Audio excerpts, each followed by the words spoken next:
From Random House Children's Books comes Growing Pangs, a relatable graphic novel by Catherine Ormsby and Molly Brooks about growing up and OCD. Katie's a little different, but her best friend Casey accepts her for who she is. But when Casey starts to act strange, Katie begins to worry. She knows tapping on a drawer 3 times won't make her worries go away, but she can't stop. Is something wrong with her? And will anyone want to be friends with her if they find out? Growing Pangs is available wherever books are sold.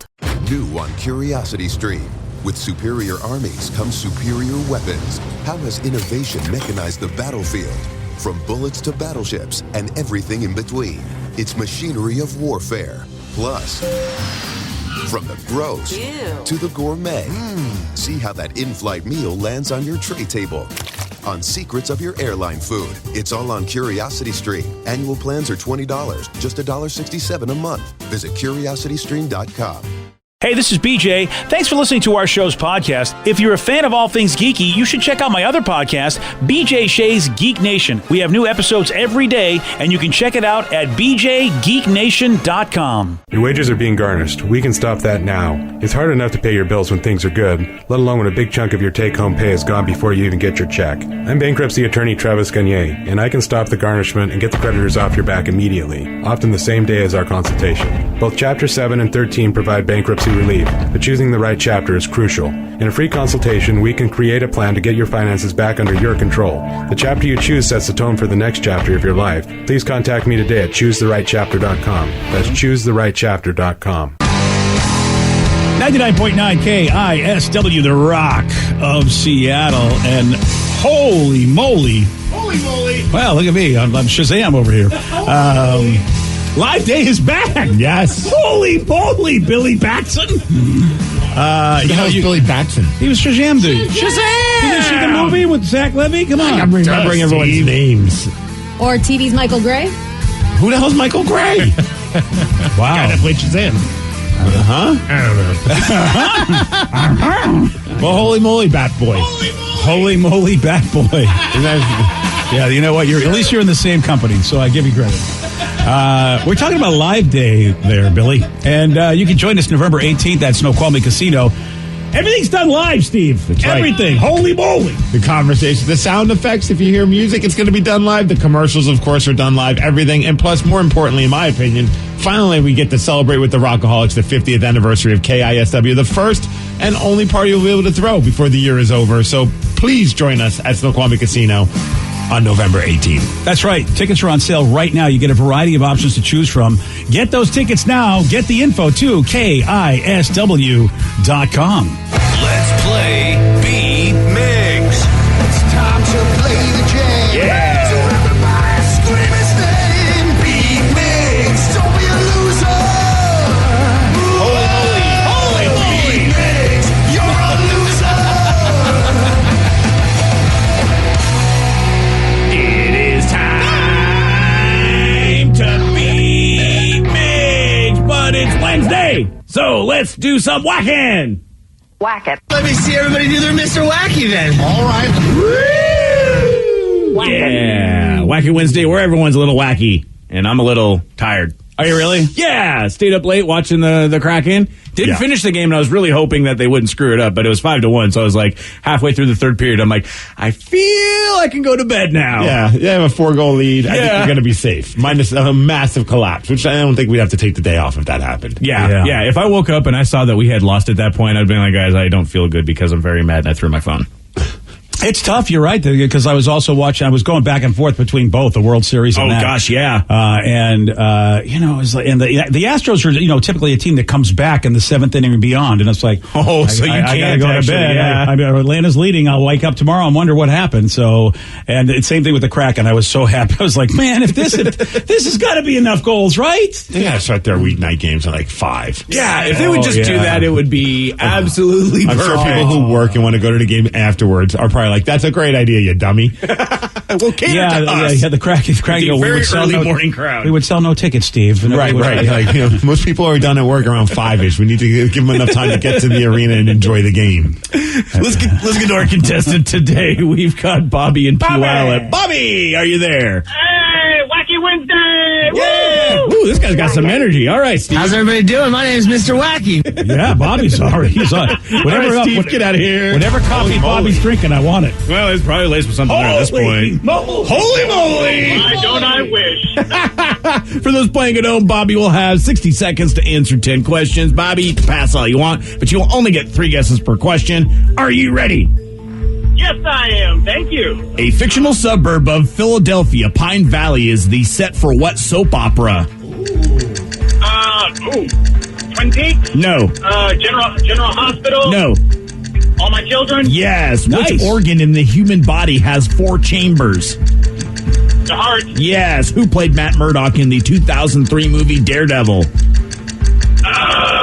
Ben Affleck? Yes. Affleck. What is added to white sugar to make it brown sugar? Molasses? Yes. Beginning with J. What is Robert Downey Jr.'s middle name? John? Yes. The online company eBay was founded in what decade? The 90s? Yes. Sharon and Ozzy Osbourne have how many children together? 3? Yes. Nice. Which letter stands for the Roman numeral 50? L? Yes. John Cleese is a part of which legendary comedy troupe?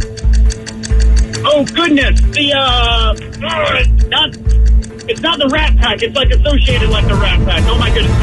Oh, well, Bobby, you did very well. You got 8 correct. Bobby, I don't know how. Hey, I don't know how Monty Python is associated with the Rat Pack, but okay. Oh, goodness. No, I was thinking of it was the redneck guys, like the Baby Pack or something like that. Oh, he's thinking the Brat Pack. Oh, right. Yeah. I feel where you're going with that Yeah. one. Yeah, but alrighty. Well, at least don't feel so bad. It wasn't like you couldn't think of it and had it right. So at least you didn't have it right. Yeah, so it wasn't on the tip of your tongue. It Yeah, was so- nowhere near your brain at all whatsoever. And look who just walked in, Billy Baxton. That's right. I'd like to apologize to one of our coworkers who probably thinks I'm very weird. Oh, no. They were walking by. I didn't realize anyone was out there, and I saw that on the kitchen table there was like a thing of fudge brownies. Oh, yeah. And I don't know why I said this out loud, but I just go, ooh, fudge. I like fudge. And I thought, You do this more than you really want to know. I didn't know anyone was there. I They thought looked that at was me. only drunk Steve that did this. I was just being a goof, thinking I'm just doing that to myself. I should just do these things in my head, not say them out loud. Well, Steve, you've been very used to having nobody in the office now. Yeah. And Wednesdays are the day everybody shows up. Yeah. It's like everyone comes to work Wednesdays. That was my favorite moment because I think it was our first boot camp, and so the first time we really got to socialize with Steve, and he had a couple of beverages, and then he's just couple, at the like 7. and he's at the end of this dinner table, and all of a sudden it's like a chant starts. Let's go, Steve. Well, I was fading. And I'm looking at him. Let's go, Steve. And I'm looking at him, and I go, he's not talking to anybody but himself. No. Let's go, Steve. Ooh, fudge. I was starting to fade, and I was like, let's go, Steve. Come on, you got this. Ooh, fudge. Yeah, I'm like, all right, he's an outside thinker. I can appreciate that. Apologies, new coworker. It's nice to meet you. Are you ready? Ooh, fudge. Oh, yeah! A fictional suburb of Philadelphia, Pine Valley, is the set for which soap opera? Huh? A fictional suburb of Philadelphia, Pine Valley, is the set of which soap opera? No. Days of Our Lives? No. Falcon Crest? No. Which organ in the human body has 4 chambers? The heart. Yes. Who played Matt Murdock in the 2003 movie Daredevil? That would be Ryan Reynolds. No. Ben Affleck. Yes. What is added to Great white movie. sugar to make brown sugar? Chocolate. No. Powder? No. Fire. No. Beginning with J. What is Robert Downey Jr.'s middle name? John. Yes. The online company eBay was founded in what decade? 80s. No. 90s. Yes. Sharon and Ozzy Osbourne have how many children together? 3. Yes. Which letter stands for the Roman numeral 50? L. Yes. John Cleese is a part of which legendary comedy troupe? Monty Python? Yes. The candy Pez was first sold in which European country? Italy. No. France. No. Greece. No. And Steve, you lose 8-7. Wow, good job, Bobby. But at least there's... Oh, man! Yeah. Good luck. Wow. I am so stoked, Bobby. You are the man, sir. No, just some mornings. All right. Well, this morning you are, and this morning we get this. Yeah. Oh, I feel good about it. Yeah, you seem to be feeling pretty good about Well, that. there's food later. True, and I mean, there's still fudge out there. Yeah, I may have already said that I like fudge to myself too many times already. fudge. Oh, me too. Not only, me too. See, Steve likes fudge by looking at it. I actually had a relationship with it already. Excuse me? Yeah, it's already gotten to my mouth. Oh. Yeah, it is. I hope, wow, that Well, was... I mean, it was consensual. You putting that fudge in your mouth there? Yeah, sure was, and I got permission. Yeah, I said, "Would you mind a foursome with you, me, my coffee, and maybe some eggs?" And the fudge was like, "Sure." He didn't turn around and say, "Sorry, Mr. Metcalf, I'm pissed at you." BJ Metcalf over Yeah. here. Yeah. Wow. On Only Fudge instead of Only OnlyFans. fudge. Only fudge. This might be your best idea yet. Let's start. Only pictures of fudge. A subscription service where we just show pictures of fudge. Yes. I bet Vicky could make some money with Only Fudge. Vicky, you're already doing OnlyFans. Just start calling it Only Fudge, and everything that you're doing now, you just incorporate fudge into it. Everything I'm going to say is not. Yeah. Okay, wow. All right. Never mind. The fictional suburb of Philadelphia, Pine Valley, is the set for which soap opera? That would be All My Children. Bobby got that one okay. At least I correct. was on the right path. Yeah, you were. Kind of. Kind of. You were doing like the late night ones. Well, with, those like, are the ones my mom made me watch. I had no idea it was Philadelphia. Interesting that they picked that place for All My Children. white sugar. You add molasses to it to make brown sugar. What? I could not think of the word. And anybody know the European country that Pez was first sold in? Oh, I would have to guess, and I would probably be wrong. What you got? Austria. Wouldn't have guessed that. Yeah, I don't think anyone would have guessed that, but that's why I made it a tough one. And unfortunately, you didn't get that one, and then you didn't get a bunch of them, and then you lost. So sorry. There you go. Thanks, Rev. Speaking of brown sugar, I just read recently because, of course, of that feud between the Rolling Stones and the Beatles, because the Beatles called the Rolling Stones basically a blues cover band, or Paul McCartney did. And then did you see what the Rolling Stones did in concert? They said later on we're going to welcome Paul McCartney on stage to jam with us and do a blues song. That was great. And I would imagine, though, if you don't know the beef between the two bands, you're probably like, by the end of the show, like, did I drink so much that I forgot that Paul McCartney came out and I missed it? Like, there's That's probably a right, lot I of know. people there that were Yeah. waiting for Paul McCartney to pop out up on stage and perform with them. Yeah, you're right, Steve. I forgot. I mean, I'm old enough to remember, right, there has been beef in the past with the band, but it's been so long since it's been rekindled, I forgot.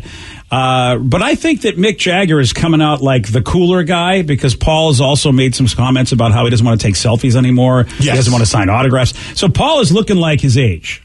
But Mick is not looking like his age, because that was a funny joke. It's like, you know what? They took a shot at us, but we'll just basically be funny about our response as opposed to make fun of the Beatles. Yeah, he said Paul McCartney is here. He's going to join us in the blues cover band. But what I didn't know is that, and I haven't noticed, but, because I mean, it's been a while since I've been to the Rolling Stones. Last time I think they were here, I think I was at that show. And they've retired the song Brown Sugar, which I didn't realize they retired. And apparently it's for reasons, because apparently it's offensive to certain communities. And Mick Jagger said, yeah, we had to retire it. He said, but I'll tell you, the meaning of this song is exactly the opposite of what people think it is. He said, but perception's reality. And, everybody's mad at us for this song. So I get it. The song definitely sounds, in your brain, it makes it sound like, okay, you're basically, targeting a certain group of people like they're objects. And I understand that. Like, I can understand why people go, dude, you need to stop that. That's just ridiculous. And he's saying, I get that, but that is not, if you look at the lyrics, that's not what the song is about. It's actually a pro that particular demographic. And so I didn't know, but I thought that was fascinating, because it's, it's not the first song that's been misinterpreted, over the years. And what are you going to do? If people say this is what something is, the culture is the culture, and you go, all right, we'll have to stop singing it. He's probably just like, we have enough songs. We don't have to worry about it. If one song is not going to make or break our set.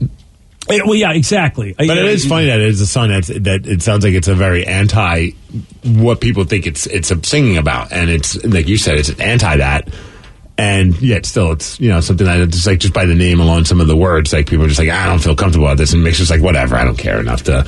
I'm not going to be like that guy that's going to be like, no, I'm going to do it anyway. You have to deal with it.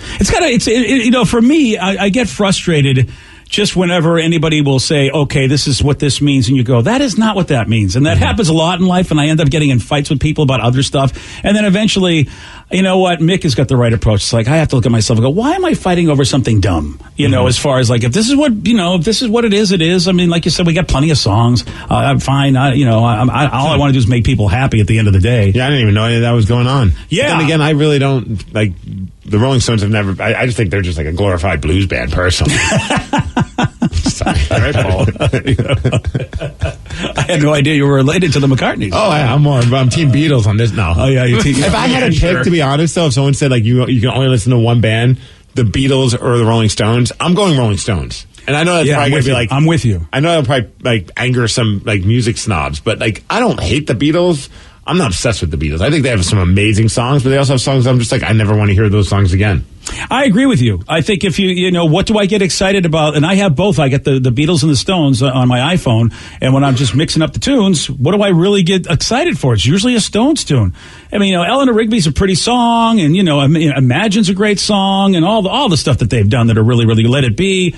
But boy, you know, when Start Me Up comes up, or, you know, Can't Get No Satisfaction, I mean, those songs just, they're good songs that, you know, I still like listening to. I'm with you. I have to say it. And you're right. We're probably going to be banned from, I don't know. The Beatles fan club? Yeah. That's okay. Yeah, is that all right with you? Yeah. I don't know. Danny or Vicky, Rev, do you guys... Rev, I bet, because he's an old soul. He probably listens to the He's Beatles. an old soul. My wife He says the bee's knees and the Cats and Pajamas, everybody. My wife loves the Beatles. She walked down to Michelle for the wedding. Oh, wow. And so I do have a fondness for the Beatles, but when it comes down to it, either of them, they're just both old people, so I don't really care that much. Oh, it's National Cranky Day. They're not capable of making music as old people? They're old people. Forget about They it. have the music. It's out there. I've heard it, but there's no electronics in it. There's no beeps and boobs, and there's, Right, they're not orgy. Truth. But I loved I don't know how much traction it got, but the Ghost Town, the song they released last year, right for the pandemic, the Stones, we played it, didn't we? Maybe. It was very rememberable for me. Oh, wow, I love it. Or memorable, not rememberable. It was not rememberable. Rememberable. Yeah, it was very rememberable. Living in a ghost town? Yeah, that was a very bluesy. It has a slower sort of there tempo. they are, just perpetuating the stereotype of being this blues cover band. Well, they really are. I mean, when you think about it, they're very bluesy. There's no doubt about it. Yeah, it wasn't a song that really clearly didn't stick with me. Oh wow, yeah, I have it on my playlist because I really dig it. I thought it was a good song, but yeah, it's not you. Yeah, there you go. Well, I'm sure it didn't suck.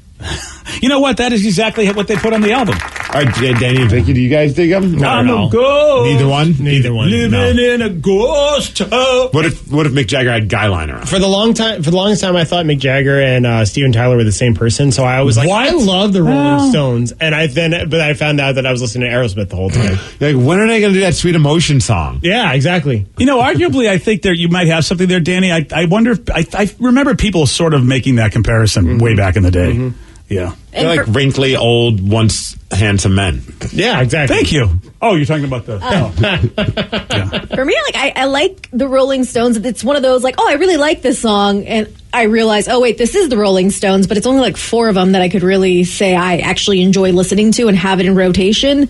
The Beatles are fine. Like, it's kind of the same thing where I'm like, okay, this song's pretty good. Who sings this? Oh, this is the Beatles. Cool. Didn't realize it was the Beatles. Like, I couldn't point them out. Like, that's just how much I haven't really listened to the Beatles. Wow, man. Plus, the Stones had the cooler logo thing going on with the tongue. Oh, God. Now I don't All like right. them. Well, that just, yeah. Not that matters for their music, of course, but... Well, you know what? Branding's great, man. It's that all tongue, yeah. man. That was such a cool... I remember I was so pumped when I was a kid. I had that shirt.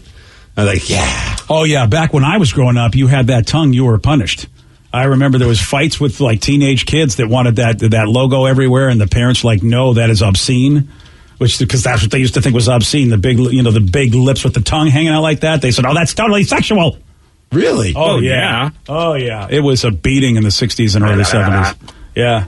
I remember I had the Mike McGill skateboard, and on the skateboard, if you've ever seen it when I was a kid, it's like a skull with a snake going around, and in the mouth, the snake goes through the mouth.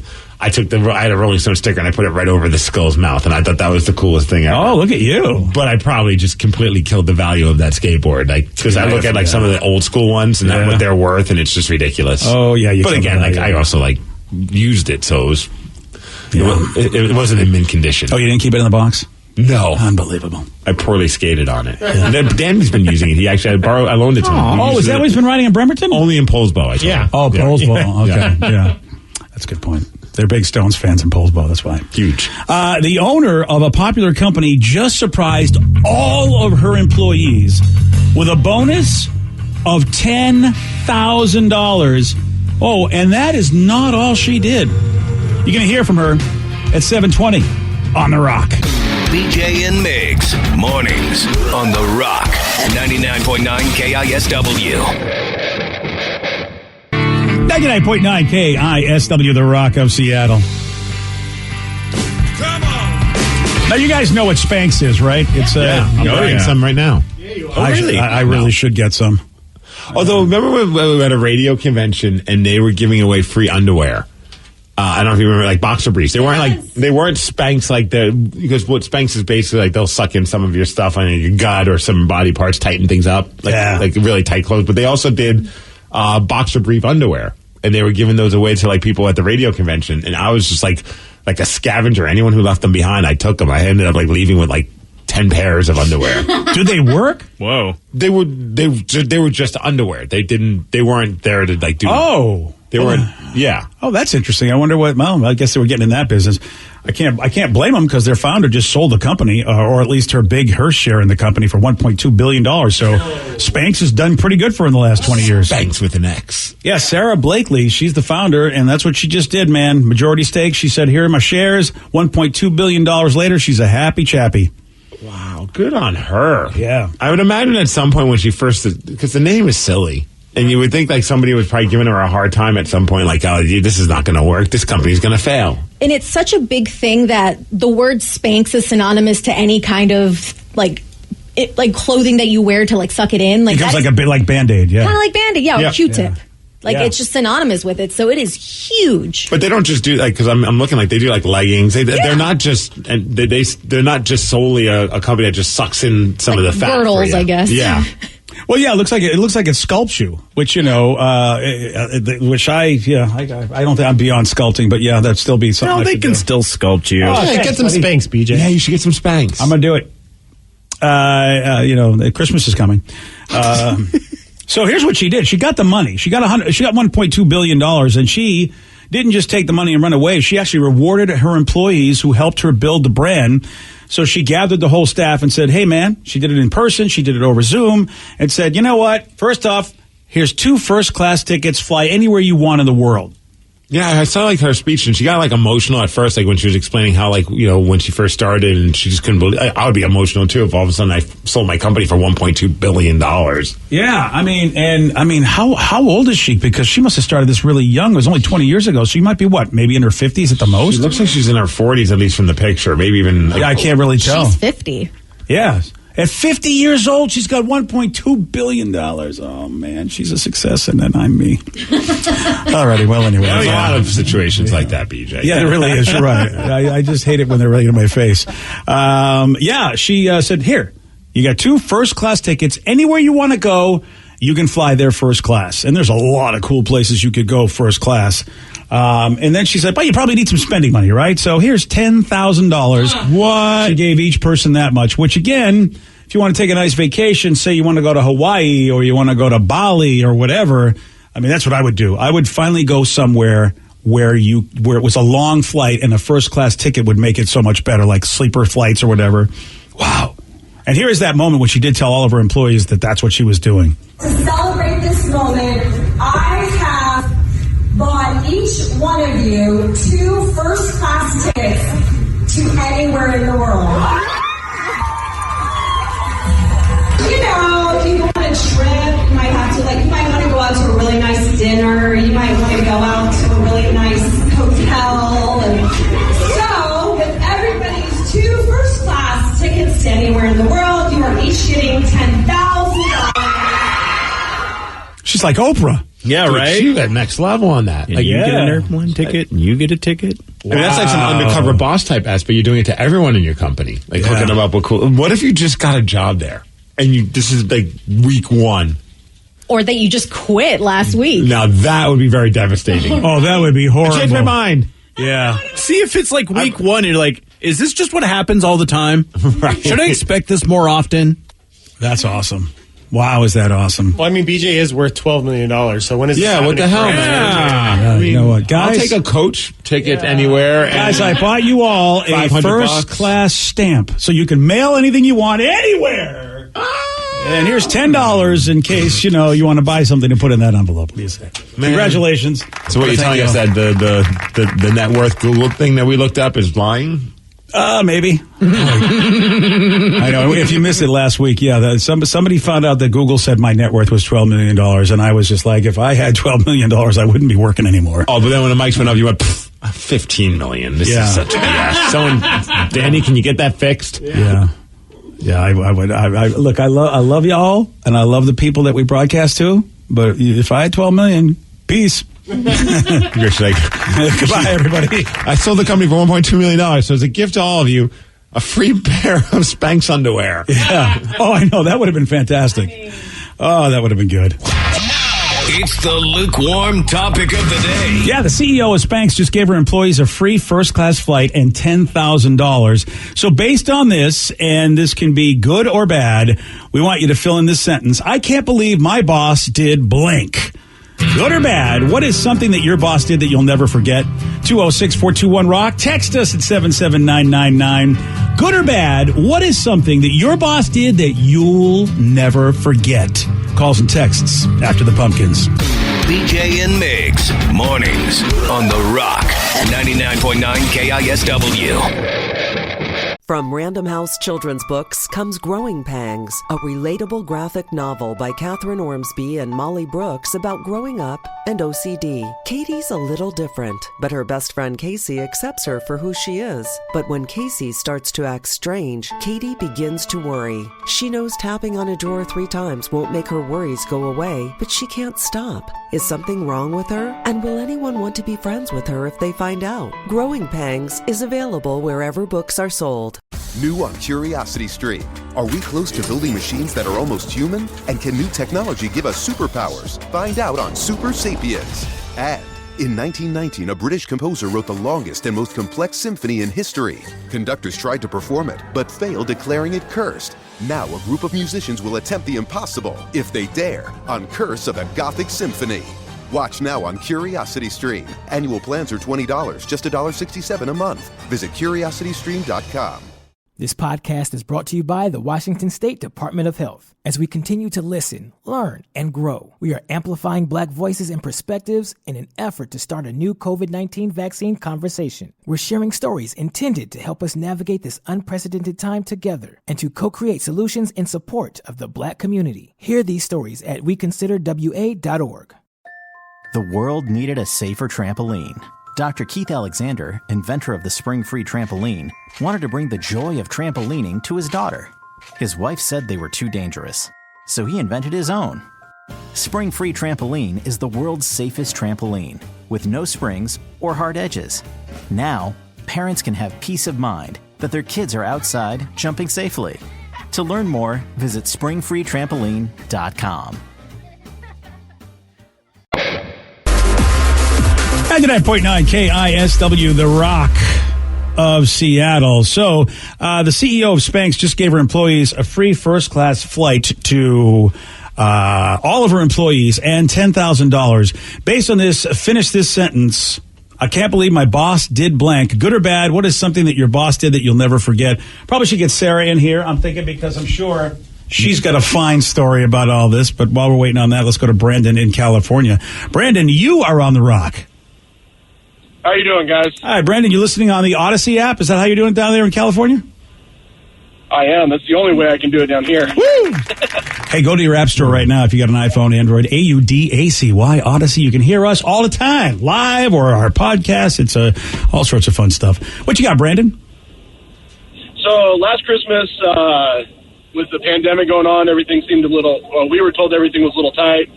And our supervisor tried to do something good for us and go out and get me and 2 of my coworkers a Christmas gift.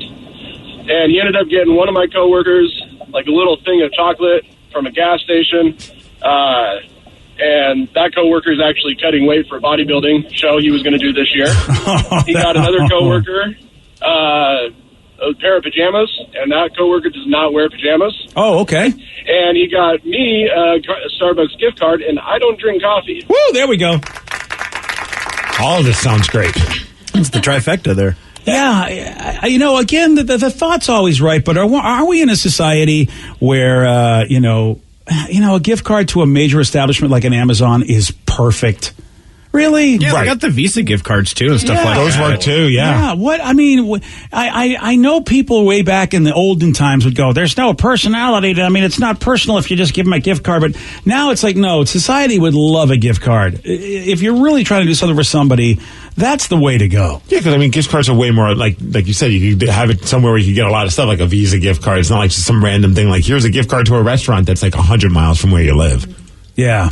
Yeah, so that, the thought was there, I guess. I don't know, if you're going into a gas station buying all your stuff, going to like a Jackson's or whatever, I suppose it's like, you're paying a higher price for stuff. That's the one good news. One person said, this is Luke out of Olympia. My old boss laid me off. I collected unemployment, and then down the road, he lied. Said I wasn't laid off, and I had to pay every penny back. Oh, that sucks. I love this follow-up though. He says, I saw him in Costco a couple months after he ended up quitting.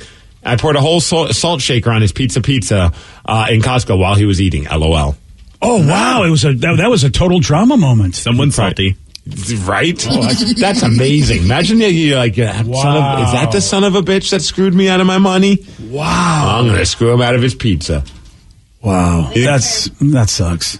Damn. Do you flip him off after you do that, or you just keep walking? Like, what do you do? I think it's a baller move just to go over there, dump the stuff, and leave. Yeah. You have to maintain eye contact the entire time. So it's like, you know what you did. You don't say a word, just eye contact. And then you walk away like Liam Neeson. Yep. Whoa. I think I'd flip him off, too. Oh, really? I think about it. At that point, does Liam Neeson flip off everybody he kills, or does he just give him that cold Liam Neeson stare? Dude, that'd be amazing if he did, though. That would be a signature move. And you get the finger. Right after they're dead.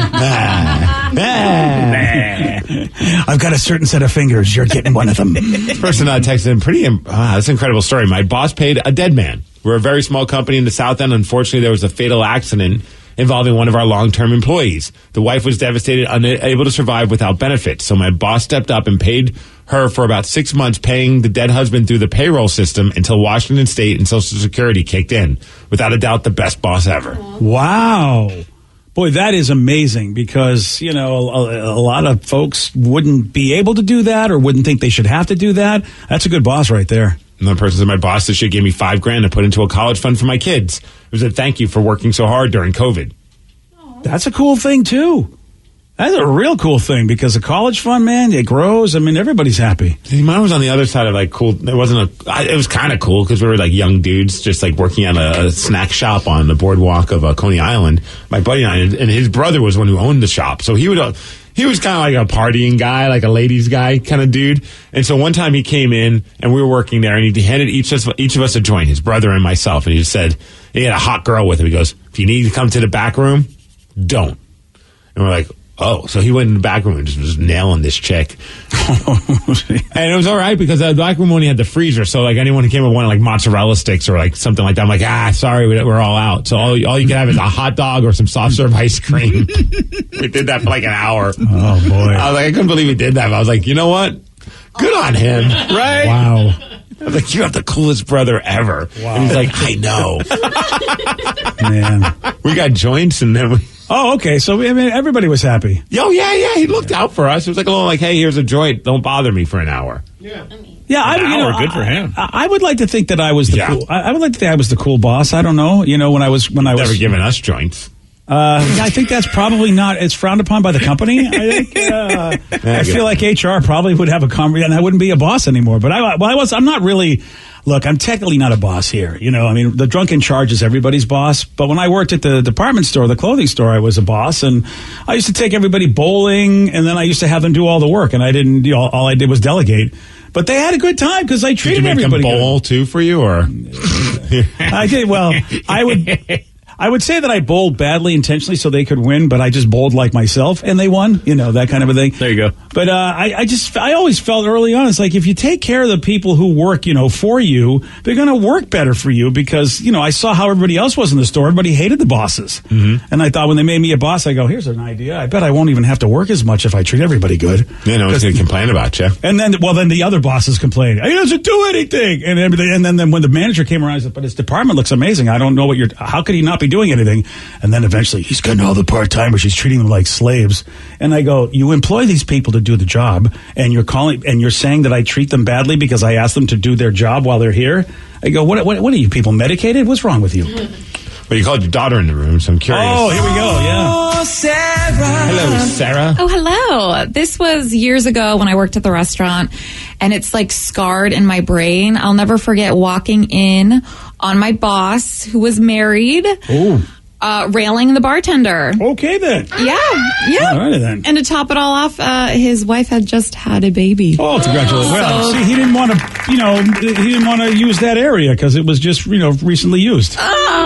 So he was probably just being, isn't he being conscientious? No. Oh, yeah. Thoughtful? No. Very, very awkward. Yeah. Yeah. That is awkward when you walk in on anybody, but if it's like you're a superior and you're seeing that part of their lifestyle, and I know their life, and like his wife and baby would come in the restaurant afterwards. And you have to sit there and say nothing? And I have to serve them. Oh, that's horrible. Awkwardly. Serving other people. Yeah, exactly. He was in the back doing other things. Wow. Mm-hmm. So when you walked in, did he continue to do what he was doing? They both stopped. They both saw me. We all make eye contact. I was like, okay, this is awkward, and just turned around and walked away. And then they just stayed back there. They stayed back there, and then he came out and kind of like pulled me aside and was like, we just won't ever talk about this. Okay.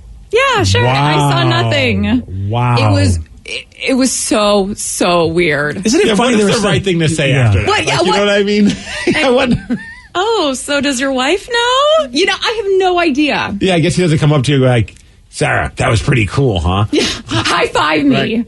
You want to take a turn back there? Cool. That was pretty cool, huh? Well, what do you say at that point? Nothing. You just give him the finger guns. Hey. I was checking her for COVID.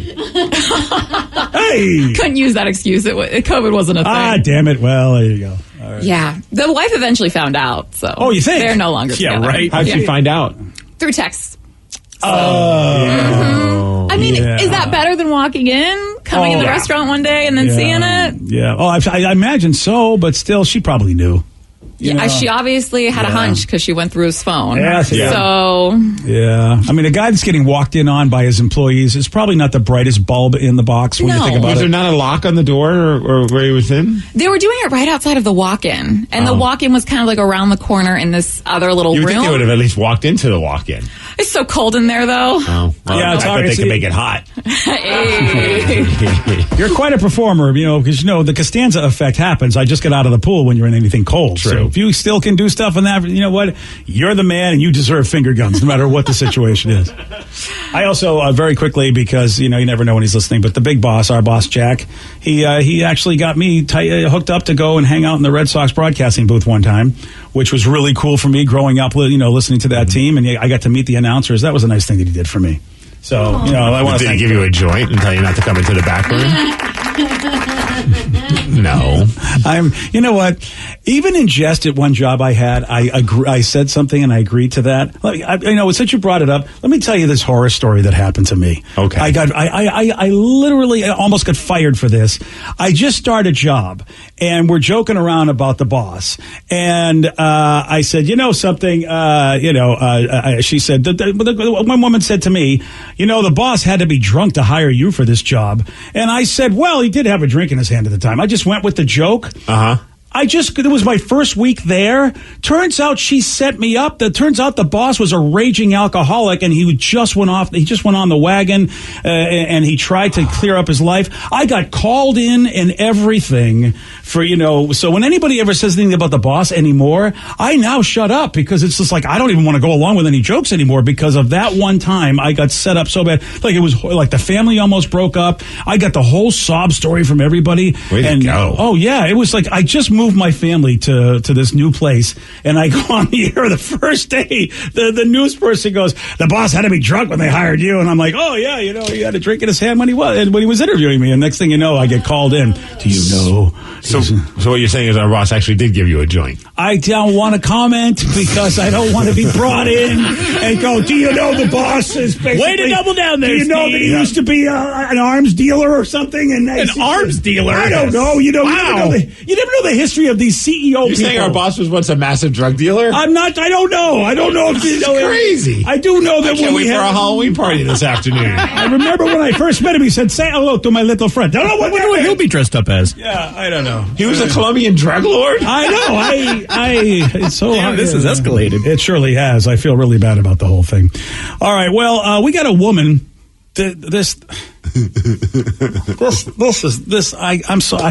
A woman made butter out of her own breast milk. See, TikTok does give us good content. Oh, and then she had her husband try it out. How did that go? Oh, yeah, you're going to hear his reaction. It's 7:47 on The Rock. Today's podcast was brought to you by Travis Gagne, bankruptcy attorney. He's here right now and has agreed to answer more of your questions about bankruptcy. Here's another listener question. How do I rebuild my credit after filing bankruptcy? You rebuild it, one creditor at a time by making your payments on time on your rent or your mortgage, by continuing to make car payments on a car that you keep during your case. You can also, as I said, you can almost always get a credit card almost immediately after filing bankruptcy. Sometimes it's a secured card, and it'll almost always have a really high interest rate on it.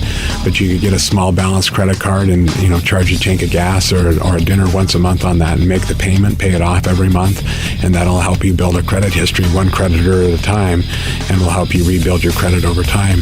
Thanks, Travis. If you have more questions about bankruptcy, you can reach out to Travis anytime at choosetherightchapter.com. That's choosetherightchapter.com. Thanks for listening.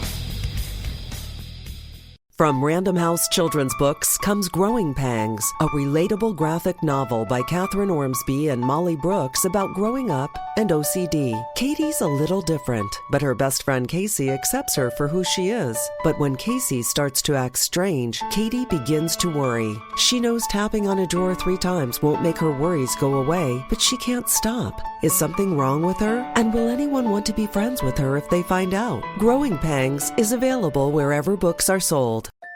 The world needed a safer trampoline. Dr. Keith Alexander, inventor of the spring-free trampoline, wanted to bring the joy of trampolining to his daughter.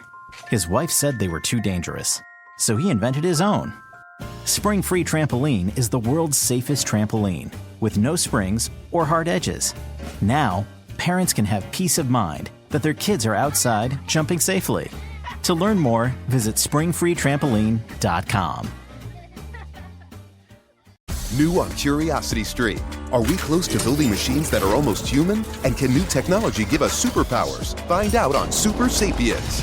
And in 1919, a British composer wrote the longest and most complex symphony in history. Conductors tried to perform it, but failed, declaring it cursed. Now a group of musicians will attempt the impossible, if they dare, on Curse of the Gothic Symphony.